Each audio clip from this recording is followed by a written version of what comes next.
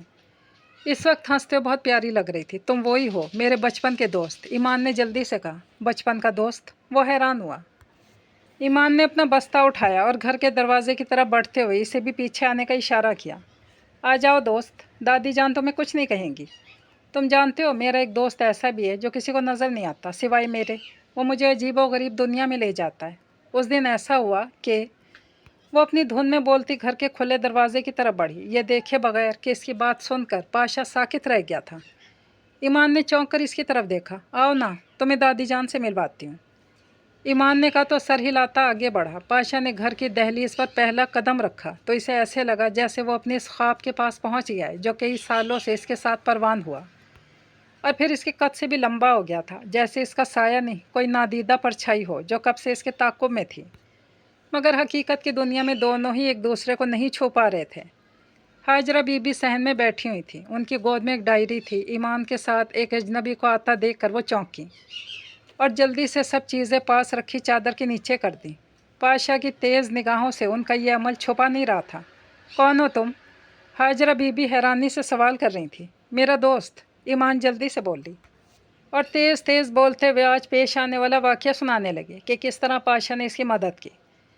ایمان کی بات سن کر ہاجرہ بی بی کے چہرے پر نرم سا تاثر پھیل گیا۔ پاشا مطمئن ہو کر موڑے پر بیٹھ گیا۔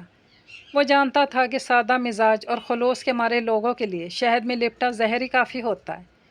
ہاجرہ بی بی کو اس کا چہرہ دیکھا بھالا سا لگا۔ انہوں نے زیادہ غور نہیں کیا۔ ایمان مسلسل بولتے ہوئے ان دونوں کو اپنی طرف متوجہ کر رہی تھی۔ پاشا نے سکون کا سانس لیا۔ اس نے کئی سالوں کی مار دھتکار برداشت کرتے ہوئے بالآخر اپنی خواہش کے سفر کا پہلا پڑاؤ آج پار کر ہی لیا تھا۔ کلثوم بہن، دوپہر کا کھانا کھا کر جانا۔ ہاجرہ بی بی نے چائے پیتی کلثوم کو مخاطب کیا تو وہ چونک گئی اور فوراً نفی میں سر ہلایا۔ مولوی صاحب نے کہا تھا کہ دوپہر سے پہلے واپس آ جاؤں۔ میں مدرسے کے لڑکے حسن کے ساتھ تھوڑی دیر کے لیے آپ سے ملنے اور ایمان بیٹی کو دیکھنے آئی ہوں۔ حسن اسے اندر چھوڑ کر باہر گلی میں چلا گیا تھا۔ اللہ کا شکر ہے کہ مولوی صاحب کے دم کرنے سے ایمان بہت بہتر ہے۔ اسے وہ چیز بھی نظر نہیں آتی اور نہ اس کے ساتھ عجیب و غریب واقعات رونما ہو رہے ہیں۔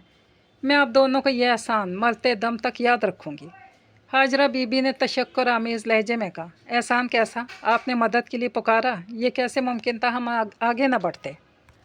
کلثوم نے کہتے ہوئے ایک رومال میں لپٹے تعویذ ان کی طرف بڑھائے۔ یہ تعویذ ایک ایک کر کے ایمان بیٹی کو پلانا ہے، اور جو تعویذ پہننے کے لیے دیا ہے اسے نہیں اتارنا۔ کلثوم نے مولوی سلامت اللہ کی ہدایات کے مطابق سمجھایا تو ہاجرہ بی بی نے جلدی سے اس بات میں سر ہلا کر رومال تھام کر سنبھال کر رکھ لیا۔ اور ایک بات، آپ کوشش کر کے ان چیزوں سے جلد چھٹکارا حاصل کر لیں، ورنہ یہ چیزیں آنے والے وقت میں ایمان بیٹی کے لیے مشکل پیدا کر سکتی ہیں۔ اس نے اپنی جگہ سے کھڑے ہوتے برقع کھول کر پہنا۔ ہاجرہ بی بی نے چونک کر دیکھا، مگر انہیں کوئی استعمال تو نہیں کر رہا۔ پرانے صندوق میں اپنے مرحوم شوہر کی نشانی سمجھ کر سنبھالا ہوا ہے۔ انہوں نے جلدی سے کہا تو دھیرے سے مسکرا دی۔ آپ کے گھر میں اس کے اثرات باقی ہیں، اس لیے کیونکہ وہ ایک بار استعمال ہو چکے ہیں۔ وہ اپنی بات پر قائم تھی۔ ہاجرہ بی بی کے چہرے پر الجھن تھی۔ ہاجرہ بہن، جانے والوں کی نشانیاں ان کی اچھی یادیں، اچھے اعمال ہوتے ہیں۔ شیطانی عمل سے بنی کوئی چیز بھی نشانی نہیں بلکہ وبال ہوتی ہے۔ میں چلتی ہوں۔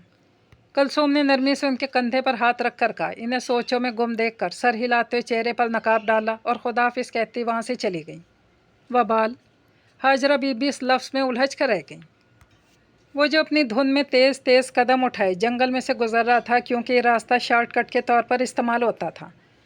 اچانک اس کے بھاگتے قدموں کو رکنا پڑا کیونکہ سامنے کوئی آ کھڑا ہوا۔ دونوں ایک دوسرے کے سامنے تن کر کھڑے تھے۔ درختوں کے پتوں سے چھن چھن کر آتی دھوپ ان دونوں کے چہروں پر پڑ رہی تھی۔ دونوں ایک دوسرے کی آنکھوں میں آنکھیں ڈال کر دیکھ رہے تھے۔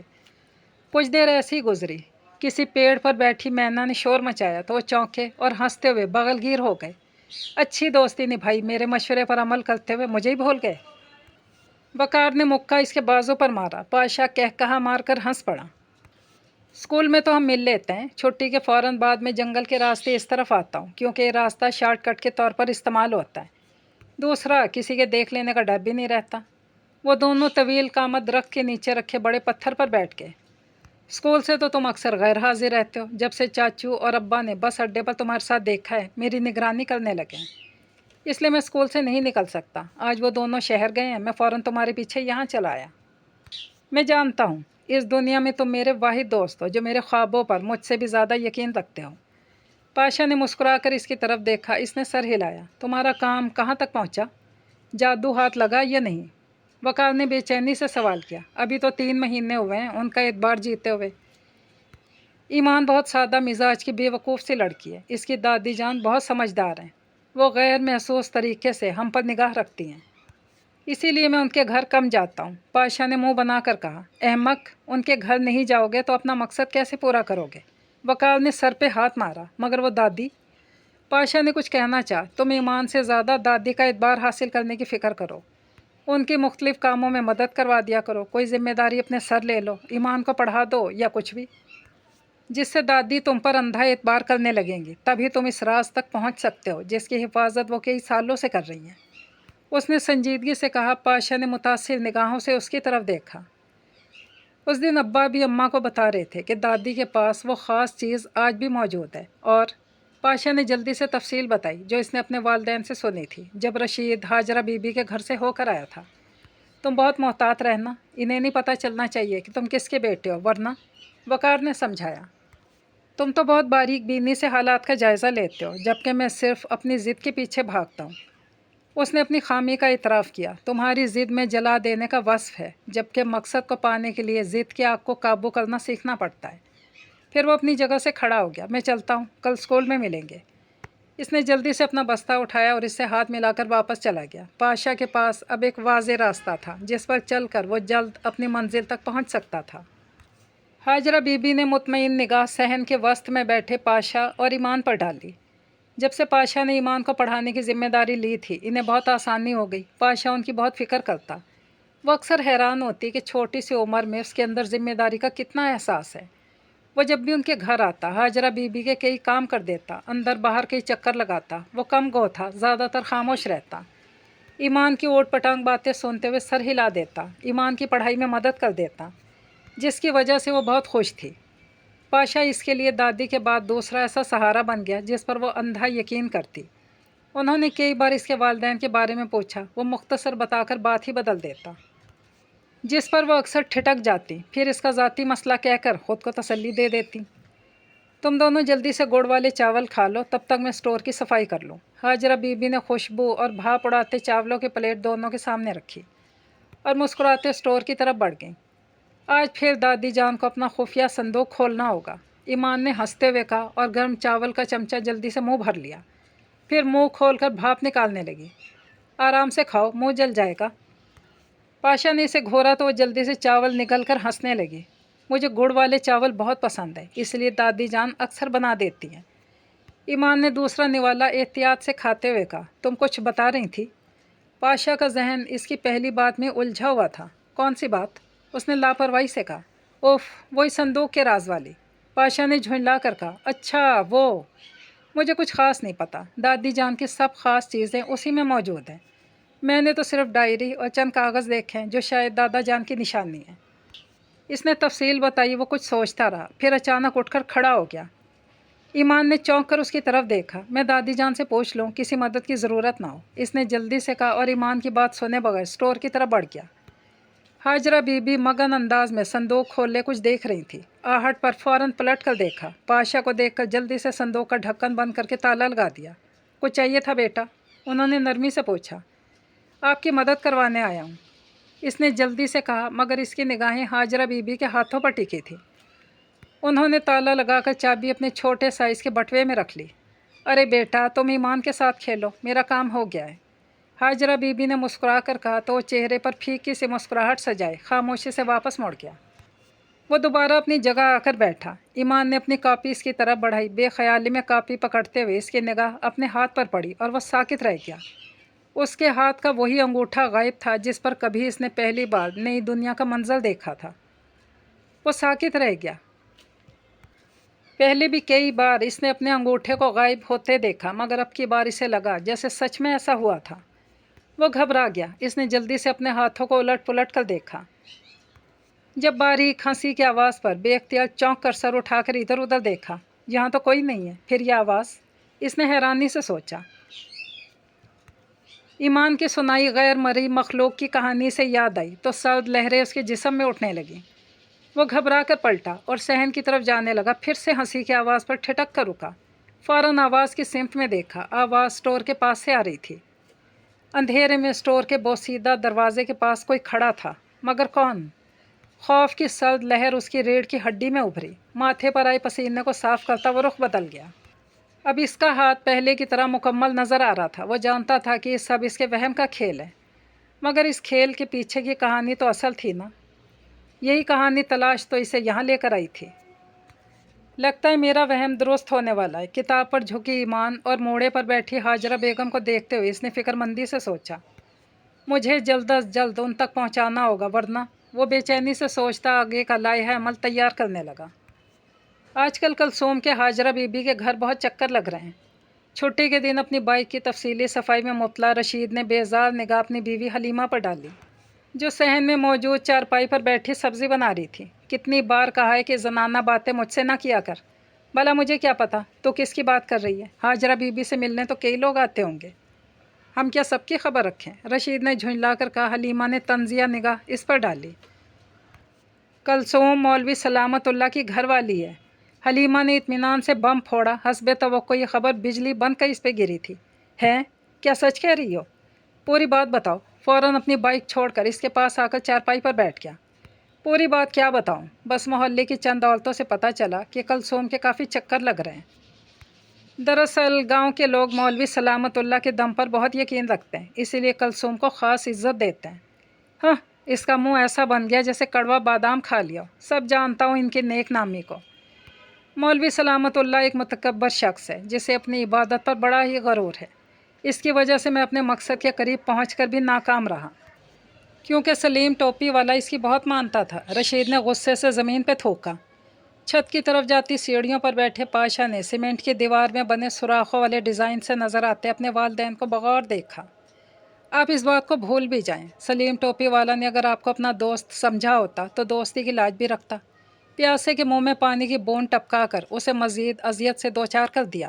حلیمہ نے سنجیدگی سے کہا۔ اسی وجہ سے ہم آج تک اس غربت سے نہیں نکل سکے۔ اس کے آگے پیچھے تھا ہی کون جس کی خاطر وہ سب چھپا کر گیا ہے؟ اکلوتا بیٹا بیوی کے ساتھ ایک حادثے کا شکار ہو کر چل بسا۔